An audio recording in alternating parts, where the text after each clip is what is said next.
guys! Welcome back to my Trilex vlog. For today's video guys, ito po ang aking second free item sa Shein. Kailangan lang po tiyagain po nating laruan ang Shein at everyday login at gawin po ang mga task. Nang upang sa ganun po, makuha po natin ang ating free item. Tingnan nyo po ang aking free item. Dahil po pag nag 0.02 na po kayo, pag nag 100% na po iyon na po. Makukuha nyo na po ang free item na inyong pinili. Kailangan lang po talaga tiyagain nyo po ang paglalaro ng Shein.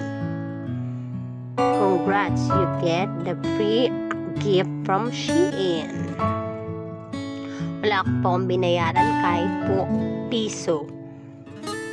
Tignan nyo po. Total 0 from Ninja Bunny. Yan po yung item na free ko. Thank you for watching guys. Bye! Don't forget to subscribe.